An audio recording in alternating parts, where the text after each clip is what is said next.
on track to do about 3 million. The man who makes us look beautiful on LinkedIn. That would never happen. Everybody that has been in marketing has made that mistake. 9% conversion ratio, people are just exploding. It just happens organically. You don't exclusively rely on your AI models. You can't really vibe code that. We created fake LinkedIn profiles. It creates also differentiation between you and potential competitors. We were still running a marketing agency all the way to us hitting entrepreneurs that sold their companies for billions. Just having a coffee next to you, I want to make sure that I can help the next generation of entrepreneurs. One day you get the money, you run. We're very good at regulating. We're very bad at creating. It's a very good point.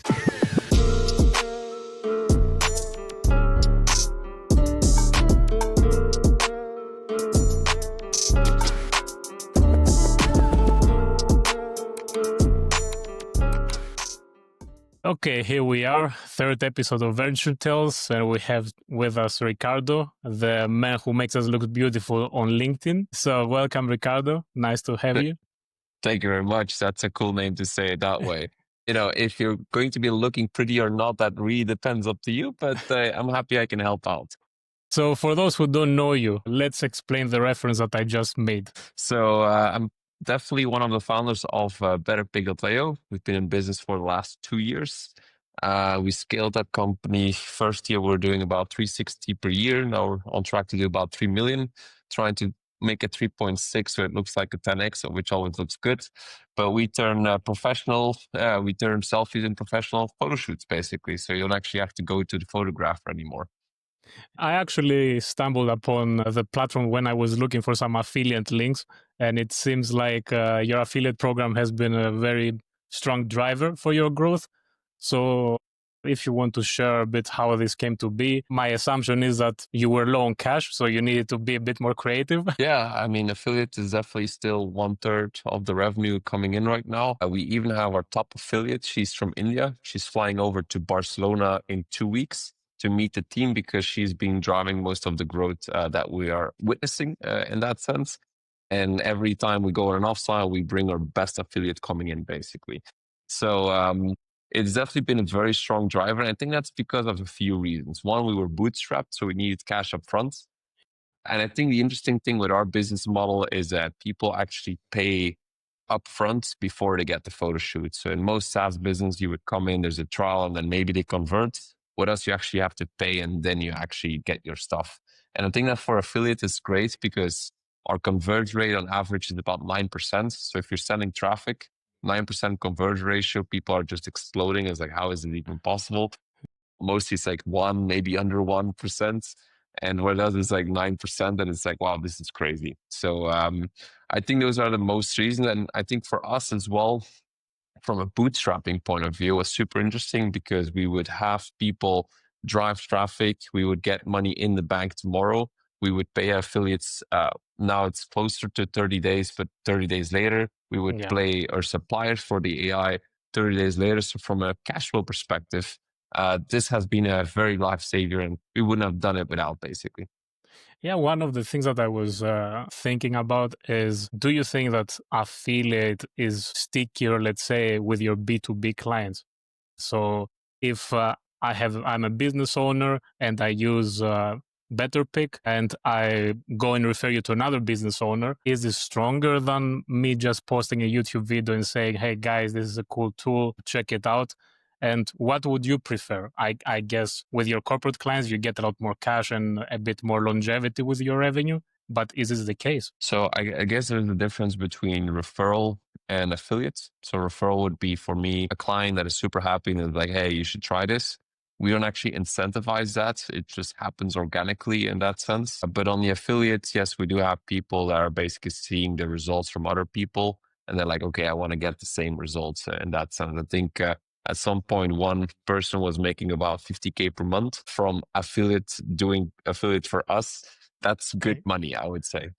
Your core business is AI. And I had also with my previous guest a discussion. He is also in a compliance heavy industry. He is doing secondary market trades. And he also mentioned that it's impossible for them to be 100% AI because human touch is needed. And I see that you follow the same kind of approach. where you have editors or you allow your customers to do custom edits and you don't exclusively rely on your AI models. What made you go this direction? And do you think that it's imperative in order to have, a unique product? Because nowadays, if you go to any generic AI image generator, you can tell most of the times. So it's a bit tricky. Yeah, I mean, we saw that very early on. I mean, one, we have a model where you come in, you pay once, and you leave forever, basically. Or maybe like after 2 years, you would need a recoup, or maybe you shave your head and you're like, okay, I need a new headshot, basically. So it's not a recurring thing. So we had to think about it from an e-commerce perspective, where you buy something and we try to upsell you as much as we can for us to make it worthwhile, basically. So that was the first thing. And the second thing is we noticed that with AI, even when we're doing our own headshots, we realized, okay, there's always something that you wish you could have changed, basically. And it has certain capabilities and certain capabilities that it doesn't have, which is, if you want to really go to the details, most AI just hallucinates around it, basically. And we noticed that quite early on. So we said, okay, for our own headshots, we send them to human editors. So we're like, why don't we just like put it in the platform and allow other people to do the same thing?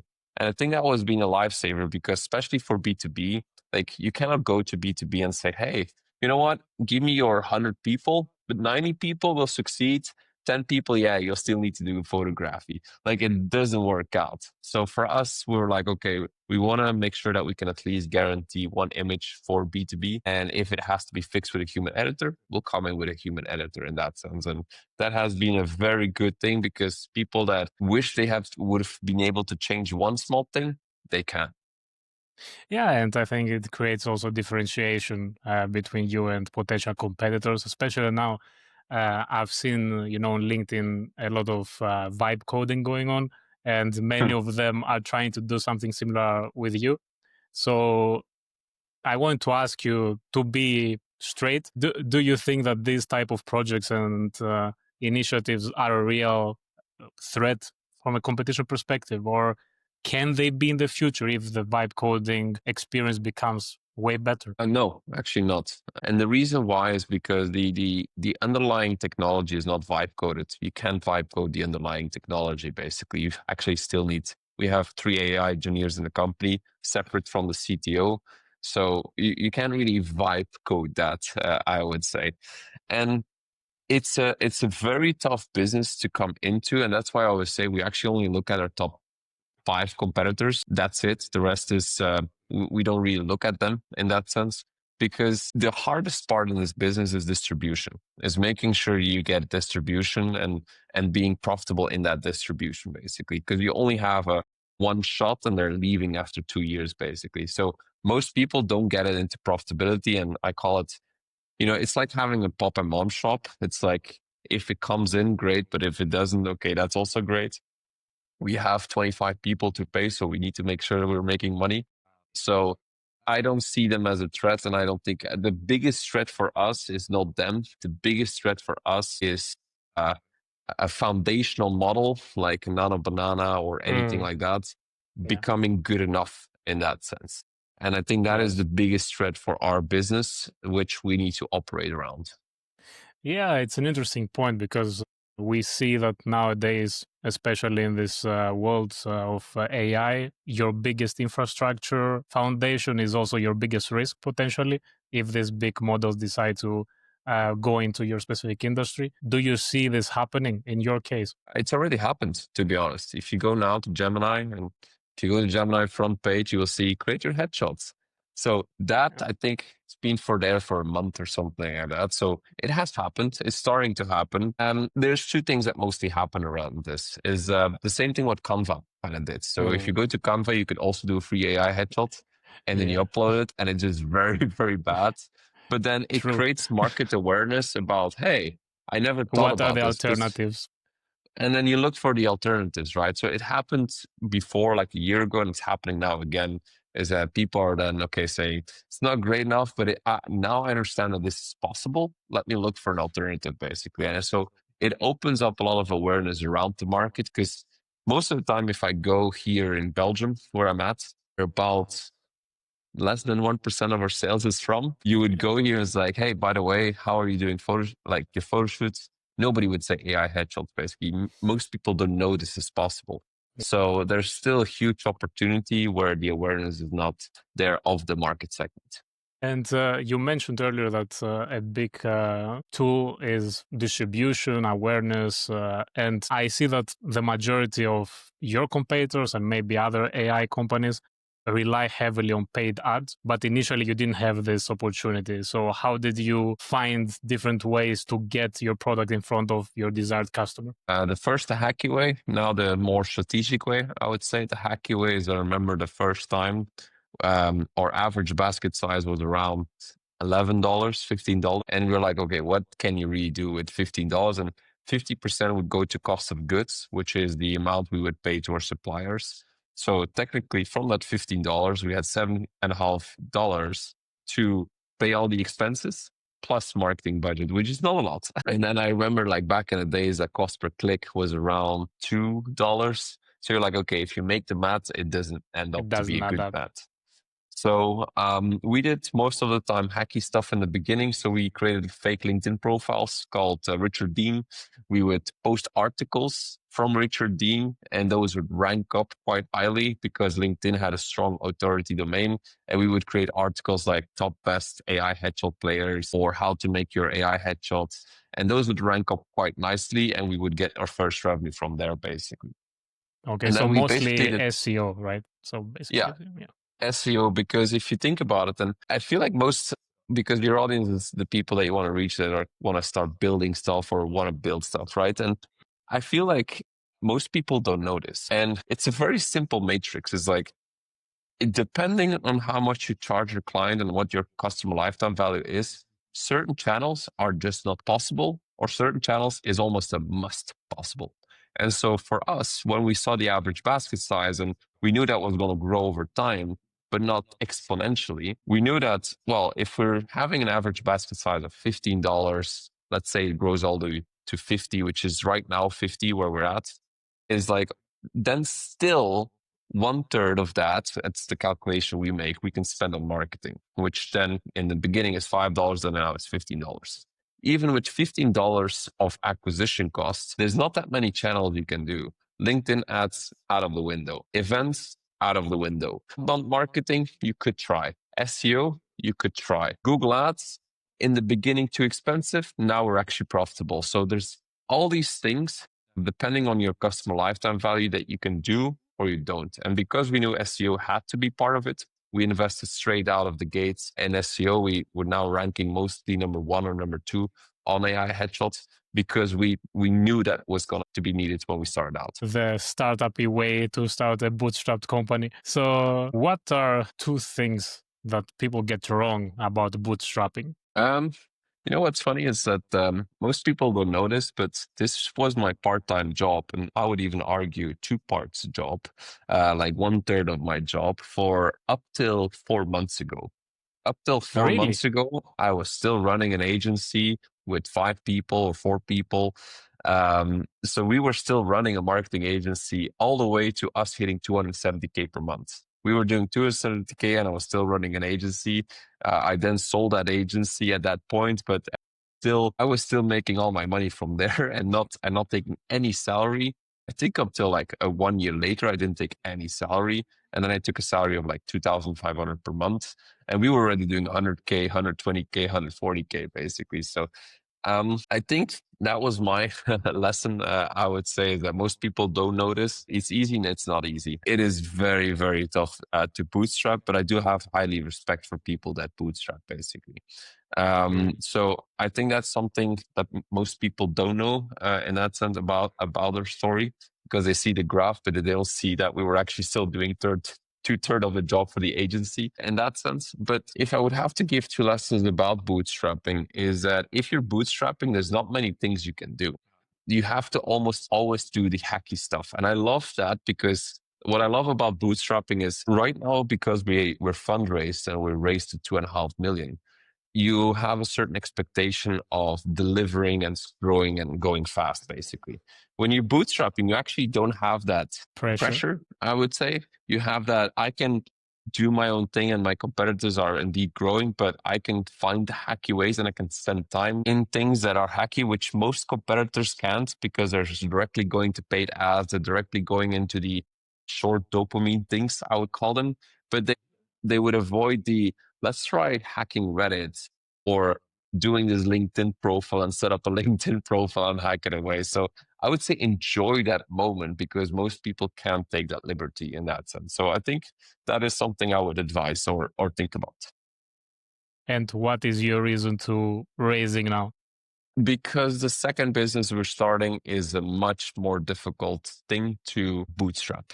I think certain businesses are just not possible to bootstrap. Certain businesses just require amount of huge upfront capital before you can actually make it happen in that sense. BetterPic is a perfect example of a business that you should never raise for in that sense, although we tried.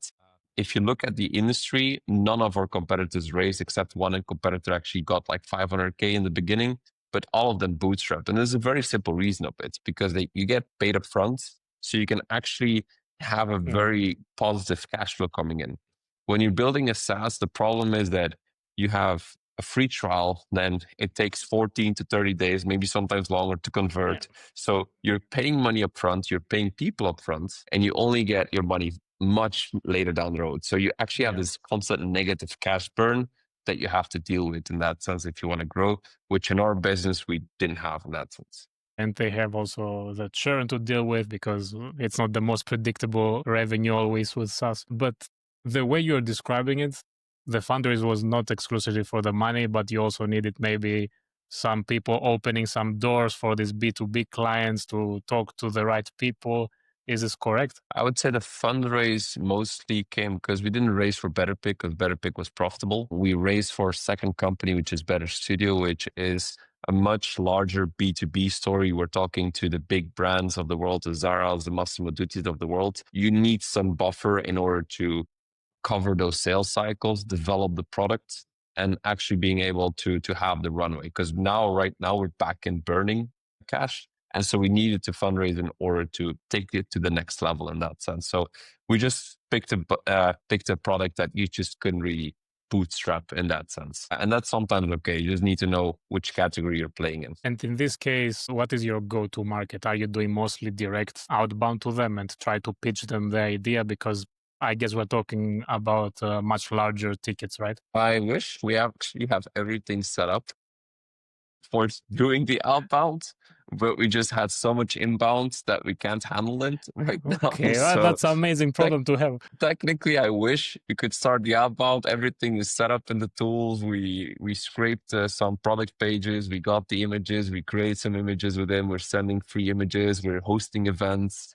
And so all of these things are in place, but the problem is we can't handle the scale right now. So we're first fixing that before we go into the marketing playbook in that sense. One thing that really struck me when I checked BetterStudio website is that you have right on the top of your header compliance. And I love that because we see all this AI generating tools, even if it's image, video, music, whatever it is, and they don't really address or not adequately address compliance.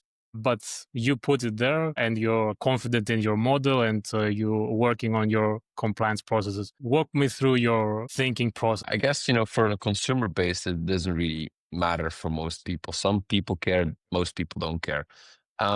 For when you're talking to enterprise, so even for BetterPic, because we actually started compliance before we got BetterStudio. So we started compliance actually for BetterPic itself because we're talking about deals of at least a 10K, 20K deal. And then you're talking in a very different category. You actually have to talk to the IT manager. There's a compliance thing coming in. We had to fill in sheets of like 6 pages with all questions, which you had to score on. So we realized for us when we were going up market with BetterPic, because now we can actually handle large companies of like 10, 20,000 people at scale, we had to have some compliance coming in. So I think that was the most reason. Once you go up market, you need to think about compliance and moving in there.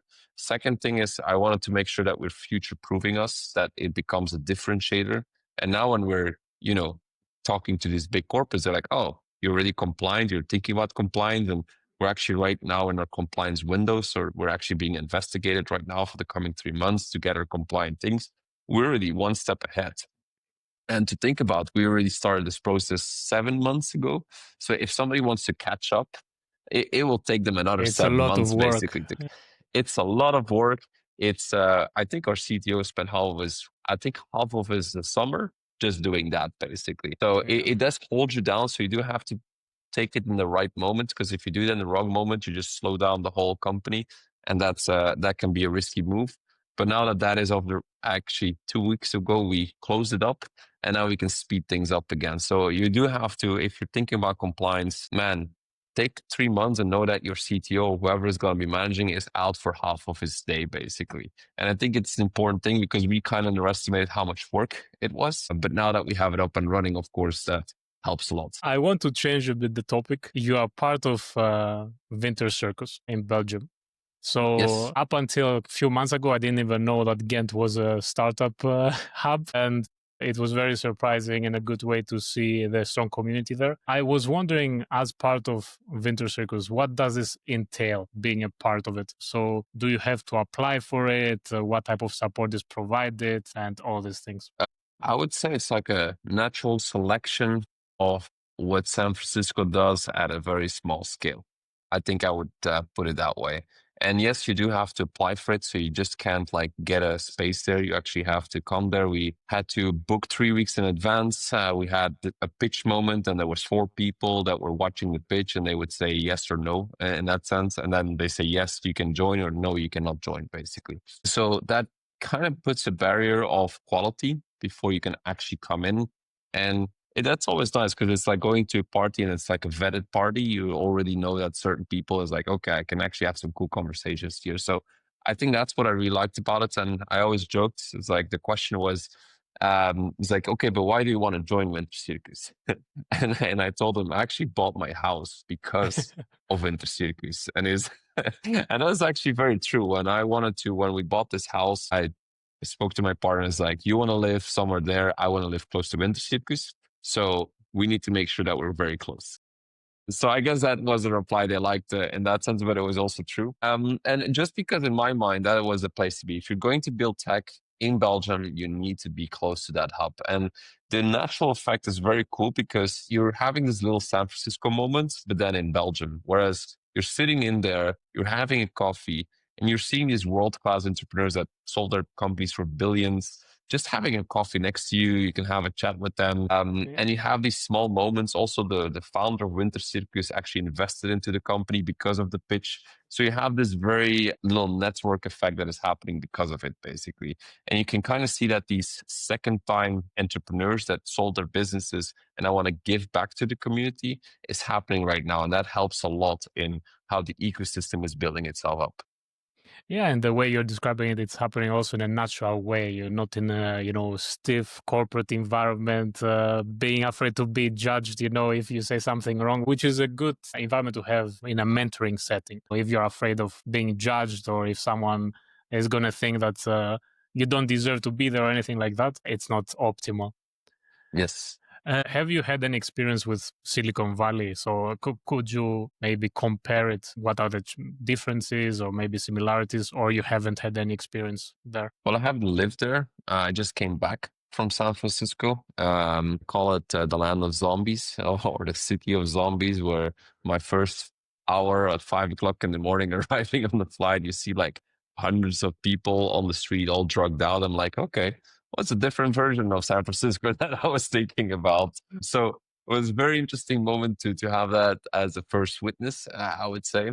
But I would say, I mean, it's definitely like a lot bigger. And the reason why I'm saying is we were there to handle an acquisition, basically. And so we were comparing the stories, and we're trying to tell us how we were fundraising and how much effort it took. And like we had to do all these pitches, and it was like, and this was for like 2.5 million. And I was talking to these people who also raised money. And it's like, yeah, we kind of like raised 4 million in about 48 hours. And I was like, that would never happen. And they were first time founders, not like track record and big time founders. No, it was 4 million just out of, 48 hours. And I was like, That is just like, and this is why US is so much winning compared to Europe, because I was spending half of like, I was almost full time for 3 months fundraising, while these guys just fundraised, got the money in the bank, and they're off basically. Even now, for my fundraising, I need to open up a company in Portugal, which took already 2 months to receive the funds. And like, that doesn't happen, that doesn't happen in the States. It's like you open up a Delaware corporation and one day you get the money, you run basically. And I think that's what Europe is doing in the wrong way right now. There's too much dispersion. There's too much like, okay, you're a different country, so we don't care going on. And I think that's also why we're losing the AI race. Is it lack of capital, too much regulation, or a mentality thing that keeps us back? What do you think? The Or is three. it a combination? The three. And I can give you examples on all three, basically. Lack of capital, for sure. Basically, if you look at the average ticket size, Europe and America, it's almost to laugh with. Now, of course, Americans are a little bit more expensive, so I can get that. But every company that wants to scale up, they have to go to the States, basically. It's almost like a must, basically. And then mentality is a very funny one because I have an insight on that from a BetterPic insight. If you look at the refund rate, we have the exact same product. BetterPic, Belgium, and Europe is exact same as USA. We have the exact same product. And the funny thing about this is we have a refund rate in the States, which is 2 times lower than in Europe, 2 times. And I'm like, why is this? Like, it's the exact same thing. We have all of the volume, 85% of the volume is coming from the States, 15 is coming from Europe. Why is that? And this is really a mentality problem in that sense. We wait until something is perfect, whereas in the States, good enough, I'll accept it and I'll continue basically. And I think that's a very interesting thing, what is happening on the mentality level and why we're a little bit lacking behind. And then compliance is the fun part because we don't create AI, except a few exceptions like Mistral, which is in France, but that's about it. We don't really create AI. All the AI is created outside of Europe, but we're the best at regulating it. We're really thinking about regulations, but we're not even building it. So it's a very funny way to like look at it. It's like, okay, you're building it, we're going to protect ourselves, but we're actually not creating any value because we're protecting ourselves. So it's just crazy what is happening right now in Europe. Yeah, absolutely. I see there is this optimism about Europe, and it should be because, startups are getting more traction, more funding, more headlines. But what you just mentioned is so important that in the end of the day, majority of these companies rely on American infrastructure and not in European one. And in the majority of the times in US customer base as well, because they are more willing to try something new and check it out if it works okay, if it doesn't. But Europe is very stingy with where they put their money on. Exactly. Our company is not in Europe. Our company is in the States for that simple reason. We wanted to try opening a company in Belgium and in the States. In the States, it was 24 hours. In Belgium, it took me 3 weeks. I had to make a business plan. I had to translate the business plan into Dutch because they wouldn't accept an English business plan. I had to get a notary to sign off the business plan, and then they would start the company. And then I had to go to the bank to open up and deposit €1 in order to open up a bank account and start the company basically. I'm like, that's the comparison we're playing with. And this is not happening on one level, that's happening on every single level, basically. And I think that's what sometimes frustrates me about Europe in that sense. But, I'm still living here. I'm so positive about it. But I can see the flaws. Do you see the willingness to change? Not if it's going to happen, but do people want to change? I mean, everybody wants, there's always a In a 1% who wants to change. regulatory level. I mean, I can't speak for that because that's not my, my field of expertise. Let's put it that way. Do I want it to change? Yes. Do I know they're busy with it with the U Inc? Yes. Do I want it to succeed? Absolutely. But it's a mentality problem. The mentality problem is very hard to get out, I would say. Even now, like if you look at UK, they're trying to tax the billionaires. The Revolut guy is leaving to United Arabs. That's for a reason. We're very good at regulating. We're very bad at creating. Yeah, true. So taking a step back from AI, what are some industries you think that are not getting enough spotlight at the moment and are growing or have the potential to grow? I mean, apart from AI, we see defense or we see renewable energy. Do you have any specific field that you see is really gaining traction lately? Because everyone is I would talking about AI now. And Yeah, I think where the money is going to shift to, and I can see that from an investor's point of view as well, they're shifting to deep tech. And the reason is very simple, is that the cost of building has decreased immensely over the years. So what you needed 2 million for back in the days, you could probably do it with 200K right now. And I think that's a very interesting thing what's happening. But it's a very tricky play for investors that rely on putting investment and then growing and then putting more investment and going Series A, B, C, basically. And so you can mostly see that there's a lot of shift happening towards deep tech, robotics, and all of that stuff because you need cash. It's a cash capital thing.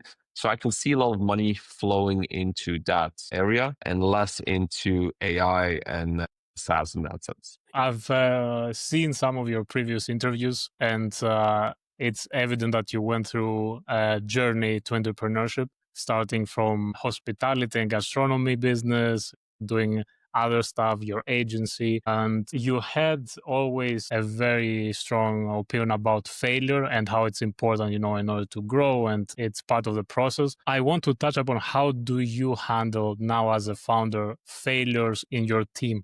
So how are you trying to create, an environment that people feel comfortable? It's okay if some mistakes happen, especially since you want to keep the company human and not just automate everything. Yeah, I think there's a few things, right? It's I always joke there's things that you say you do and there's things that you actually just do. And so I'll give examples of both, basically. I think 3 weeks ago we're launching a new product line at BetterPic. We did a B testing, and like one of the emails, which is about 1/3 of I think 20,000 people, actually got an email saying, "Hey, first name." Classic mistake. And I think everybody that has been in marketing has made that mistake. Like if you have made that mistake, like have you really done email marketing? And so I get the replies because the email is sent from my name, and I get all the replies and I look at it, it's like, come on. But so I knew who was sending it. I was like, hey, by the way, I received this email basically. And he was like, oh no, sorry. It's like, oh no. And then he calls me up and is like, oh, I'm so sorry. I was like, man, like it happens. Like I've done it. I've done worse than that. I've made so many mistakes in my life. I don't think you're a real email marketer unless you actually made a mistake like that. And so that is, I think, what a leader I think should do is embrace it and basically say it's okay. It happens to all of us. As long as you don't repeat it or you don't repeat the same mistake every single time, that's a different story. But everybody makes mistake, and you should be able to have a liberty of making mistakes, because with mistakes you can actually go a lot faster instead of building all these. Because I could have done the same thing. Like every time you're going to send an email, you have to now check with me before you send press. And that would take a lot of time for me. He would be blocked. Like that does not make sense, basically. So I think as a leader, you have to, when the mistake happens, you should be there and say, it's fine. And I think even embrace it. And I saw somebody online post like a LinkedIn post about the mistake they made and made it publicly. And I was like, oh, that's even better. I should do that next time. I would just take the mistake and say, own up to the mistake, post on LinkedIn, let's make a laugh out about it.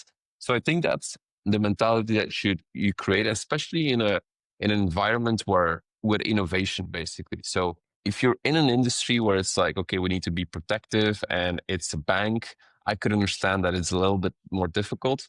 But in our thing, like we are developing things like our pricing model that we have on the website. Nobody has done that in the entire world. So we have to have that mentality of let's break something, and we've changed pricing models over and over again, and there's no written script for it. So I think in our business, we need to accept that there's going to be failures, and we just have to deal with the flow, basically. And when you see a mistake, embrace it and say it's okay. Talking about publicity and sharing your journey, obviously you believe in building in public. Why do you think is it so important?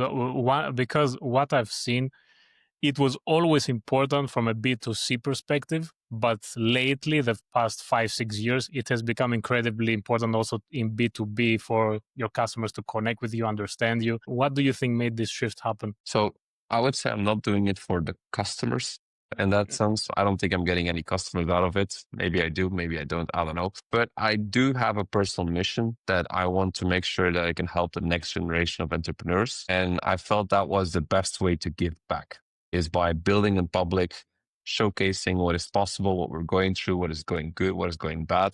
I think that's an important thing. I think there's another hidden benefits to that. And the building in public is not just interesting from an external perspective, but mostly the impact is from an internal perspective. What I mean with this, like in our company, we have a reporting, and everybody knows each other's salaries. Everybody knows each other's equity. Everybody knows each other's what the figures are of the month. Are we making money? Are we losing money?